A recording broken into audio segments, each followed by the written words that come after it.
embora Noemi não estivesse no meio do seu povo, ela ainda falava de Deus. Aleluia. Ela ainda permanecia uma serva fiel. Embora Noemi tenha saído de Belém de Judá, porque havia uma escassez ali, porque havia fome naquele lugar, ela nunca abandonou ao seu Deus, ela nunca abandonou a sua fé, porque não havia ninguém para falar de Deus para Ruth que não fosse Noemi. E se Ruth se interessou tanto em querer servir a este Deus, é porque Noemi certamente contou muitas maravilhas que ele fizera. E muitas vezes, irmãos, estamos em lugares e acontece uma luta e acontece uma prova e decidimos sair daquele lugar para outro e levamos às vezes a nossa família conosco. E muitas vezes o vento bate, nos aflige e nos lembramos outrora daquele lugar onde nos sentíamos seguros. Mas muitas vezes, quando estamos longe deste lugar, não falamos bem. Não falamos bem do Deus que nós servíamos. Eu conheço muitas pessoas, irmãos, que hoje estão longe da presença de Deus.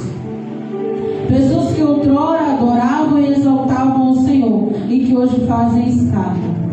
Eu conheço muitas pessoas que saíram da presença de Deus com toda a sua família, mas por causa do seu mau exemplo, por causa das suas más palavras, o dia que resolveu retornar, não trouxe ninguém consigo. Mas quando olhamos para a vida dessa mulher, vemos que o testemunho de vida dela era fiel. Porque ela não trouxe uma filha de Israel de volta. Ela ganhou alguém que era de Moab. Alguém que nunca havia habitado em Belém de Judá, mas que queria ser parte daquele povo e que queria servir aquele Deus. Então, amados, se o Senhor te tirar de algum lugar e colocar em outro, não te esqueça de tudo aquilo que Deus fez com você no lugar onde você estava, para que quando algum dia você tenha que retornar, você possa trazer alguém contigo. Olha, irmãos, quando eu olho para a história de Noemi e do seu esposo, havia um motivo para eles quererem sair de Belém. Lá havia fome, lá havia escassez, lá já não era como outrora, havia um motivo. E muitas vezes há um motivo para você querer sair de onde você está. Às vezes você olha para a situação e você pensa: eu tenho muitos motivos para não voltar mais aqui. Eu tenho muitos motivos para ir a outros lugares. Mas não faça isso sem a direção de Deus. Para que não suceda com você como sucedeu com Noemi. Quando ela saiu de Belém de Judá, ela tinha um esposo e ela tinha 2 filhos. E a Bíblia diz que eles peregrinaram. E uma pessoa que anda peregrinando, irmão, é uma pessoa que ela não tem uma direção certa. Meu Deus. Ora está aqui, ora está lá, não tem raiz em lugar nenhum. E planta que não tem raiz, ela não cresce. Qualquer vento arranca, qualquer tempestade ela morre. Nós precisamos ter raízes, porque quem traz a proteção, a proteína para a planta crescer é as raízes. As folhas, os frutos que você dá, o teu bom louvor, a tua boa palavra, são como as folhas que as pessoas veem, está tão verdinho. Mas quem garante que você seja usado assim, que você tenha esses frutos, são as suas raízes profundas. Aleluia. Porque é de lá que tira o nosso sustento. E hoje foi louvado aqui sobre buscar de joelho, né, irmãos? E tem melhor maneira do que fincar uma raiz do que de joelho? Glória a Deus. Muitas vezes, irmãos, nós saímos do lugar aonde nós estamos procurando escapar da prova. Às vezes nós pensamos assim, não, se eu mudar de cidade, se eu mudar de igreja, se eu mudar de emprego, se eu mudar de família, a prova vai cessar. Mas a prova não é da tua igreja, a prova não é do teu trabalho, a prova não é da tua família, a prova é tua. Onde você for, ela vai junto. Então não seja um peregrino sem raízes, para que o vento não te sopre para qualquer lugar. Tenha raízes onde você está. Porque assim como aconteceu em Belém de Judá, que por um tempo esteve um tempo de escassez, mas a bonança voltou. E muitas vezes, irmãos, nós estamos em lugares, temos visto o agir de Deus nas nossas vidas e saímos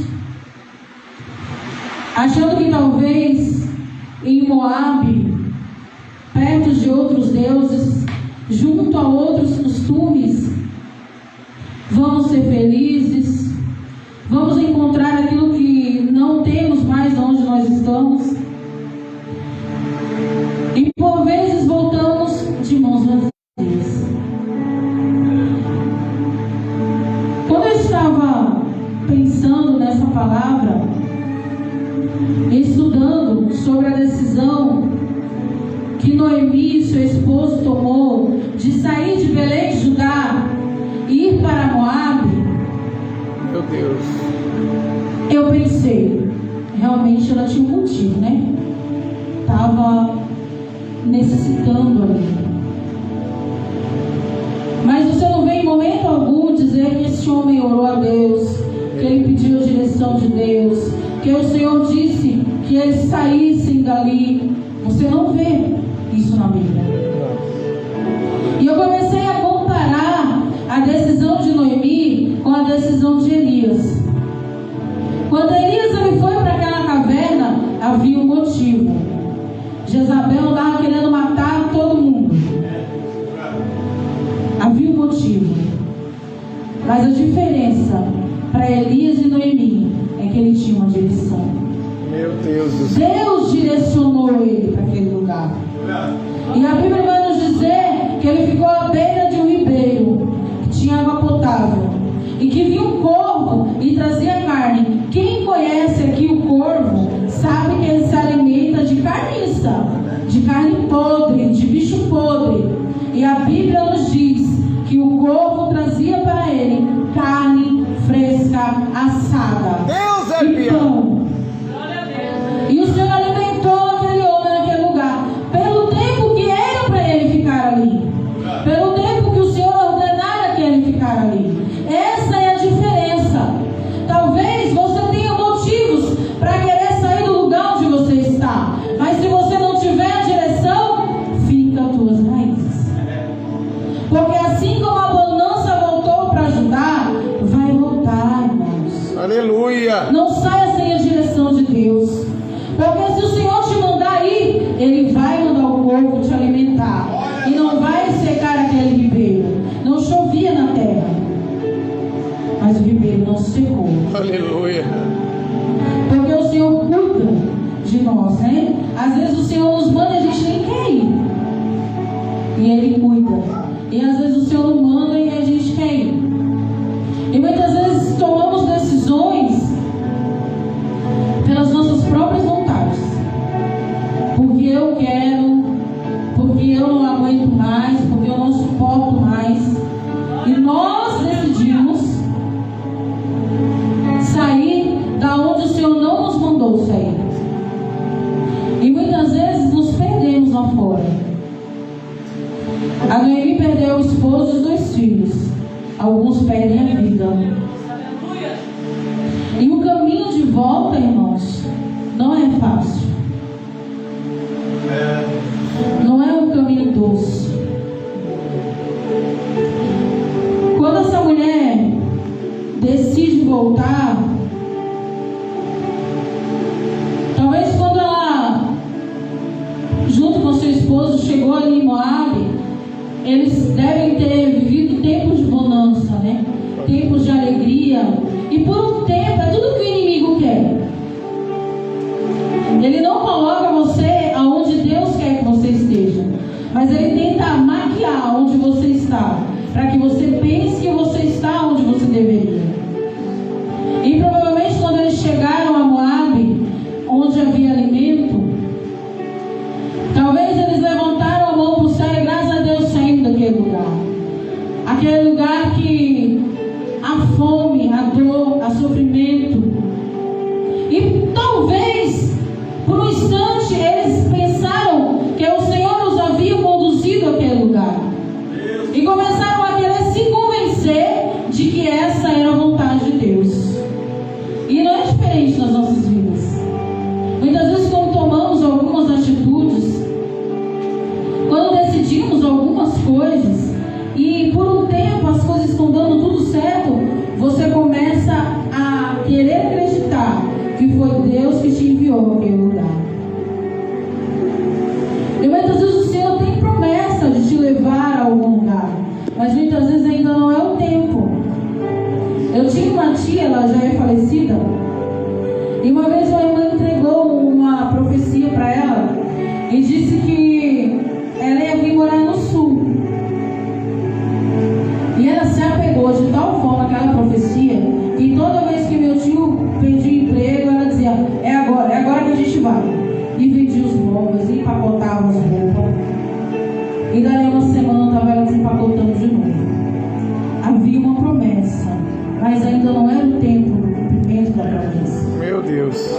Quando nós olhamos para a vida de Davi, do tempo que ele foi ungido até se cumprir a promessa, irmãos, houve um tempo. E você não vê Davi querendo colocar a coroa antes da hora. Muitos incentivaram a Davi tomar posse do reino antes do tempo, mas ele esperou o cumprimento da promessa. Ele esperou o tempo de Deus na vida dele. Glória a Deus. E esperar o tempo de Deus, irmãos, não é nada fácil. Muitas vezes nos lembrarmos da promessa que Ele nos fez e olharmos para a nossa situação e não colocarmos a nossa mãozinha para tentar cumprir em nós a promessa que Ele fez, não é fácil. Mas ai daquele, né, que coloca a mão aonde é Deus que vai trabalhar. Aleluia. Por muitas vezes nós vemos na palavra de Deus reis que consultaram ao Senhor por batalhas e pamparam o peito achando que eles iam guerrear, e eles diziam: ah, Senhor, vai à nossa frente. E para muitos desses a resposta do Senhor foi: nessa peleja não tereis que pelejar, eu pelejarei por vós. Glória a Deus. Existem passagens na Bíblia que quando os guerreiros chegavam até o arraial do inimigo, já estavam todos mortos. Porque há coisas, irmãos, que eu e você vamos fazer, mas há coisas que é Deus, é Ele que vai fazer. Porque a glória é para Ele. E se você colocar a sua mãozinha, você vai querer um pouquinho da glória, mas Ele não divide a glória dele com ninguém. Tomamos atitudes precipitadas. Quando você olha, irmãos, para a vida de Abraão, o pai da fé, e o Senhor fez uma promessa para ele e para sua esposa, que lhe daria um filho. Mas essa filha, irmãos, não chegou de um ano para o outro. Foram se passando os anos. Sara foi envelhecendo, Abraão foi envelhecendo, e um dia eles acharam que poderiam ajudar ao Senhor a cumprir a promessa que Ele havia feito. Então ela olha para Agar, a sua serva, e ela decide que ela ia fazer cumprir a promessa de Deus na vida do seu esposo. Ah, Deus está demorando demais, isso não vai acontecer. Eu vou fazer. Esse é o nosso erro. Meu Deus. É quando entro eu vou fazer, eu faço, eu aconteço. E a palavra de Deus nos diz que o Senhor até permite que aquela mulher gere um filho. Mas depois, aquilo que eles acharam que era o cumprimento da promessa, quase atrapalha a promessa de se cumprir. Porque então, quando o Senhor cumpre a promessa de Isaac, havia uma desavença entre irmãos, havia uma briga entre família. E eu creio que deve ter sido muito difícil para Abraão ter que despedir o seu filho, ter que abrir mão daquilo que ele conquistou com as mãos dele, para viver aquilo que Deus tinha para a vida dele. Porque aquilo que Deus tem, irmãos, sempre é melhor. Glória a Deus. Às vezes o Senhor nos conduz por caminhos tortuosos. Às vezes, como aconteceu com aqueles discípulos que estavam no meio daquela tempestade, o Senhor mandou que eles atravessassem para o outro lado. E chegou no meio do caminho, esse se levanta uma grande tempestade. E certamente alguns deles devem ter questionado, né? Por que Jesus os mandou para cá? Mas quando eles veem o Senhor andando sobre as águas, e quando eles veem o poder de Deus fazendo com que Pedro ande pelas águas, e quando eles veem o poder de Deus em acalmar aquela tempestade, eles entenderam o porquê deles estarem ali. Não tenta enxergar o propósito de Deus no meio da tua tempestade. Ela turva os seus olhos, o céu escurece, os ventos nos amedrontam. Não procure entender por quê.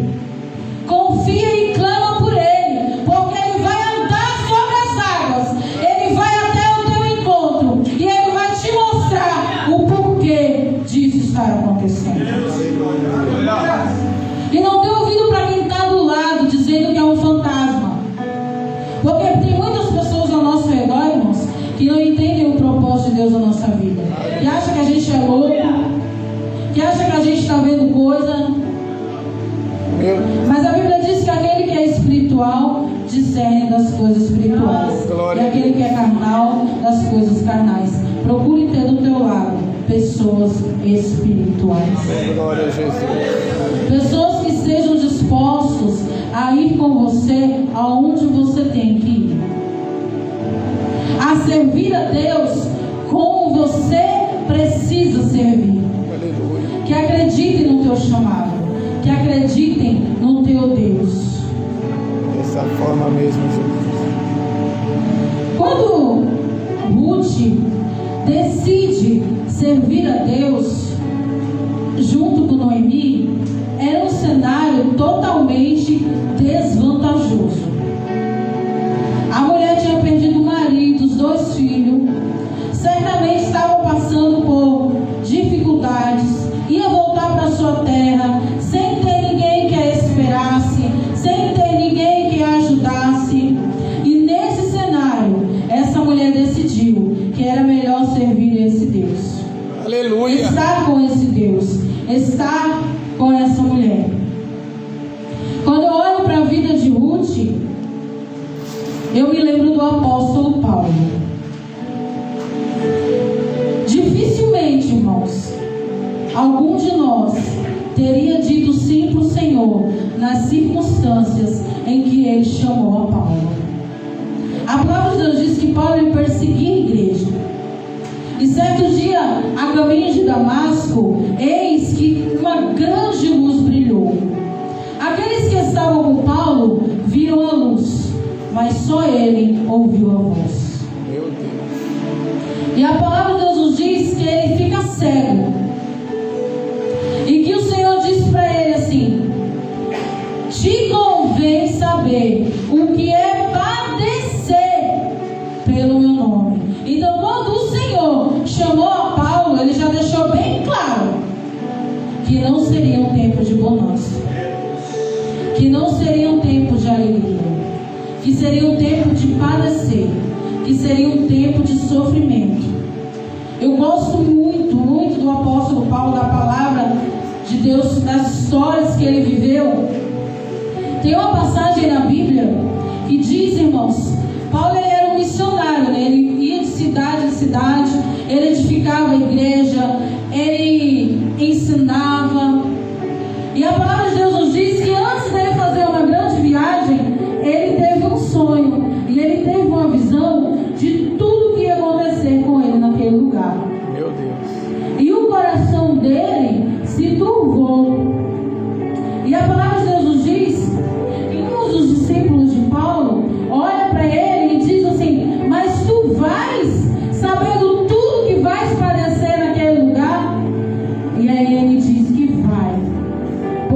viver para ele era Cristo e o morrer para ele era lucro. Então, irmãos, deixa eu te dizer uma coisa. Antes de você abraçar o teu chamado, lembra de tudo que você vai padecer por amor de Cristo, de tudo que você vai sofrer. E quando chegar o tempo de escassez, não sai sem a direção do Senhor, para que você não perca nenhum dos teus lá fora, para que talvez quando você retorne, você não consiga trazer ninguém consigo. Ainda que seja duro, ainda que seja triste, fica na direção de Deus. Nós vemos o Senhor chamando muitos homens, irmãos, que padeceram pelo Evangelho. E hoje, infelizmente, as pessoas não querem. As pessoas querem vir para Cristo para ganhar casa, para ganhar carro, para ficar rico, para ser próspero. Ninguém mais quer padecer pelo amor de Cristo. Oh, meu Deus! Ninguém que for chamado, como Paulo foi chamado, avisado já que ele padeceria pelo nome de Deus, diria sim para o Senhor.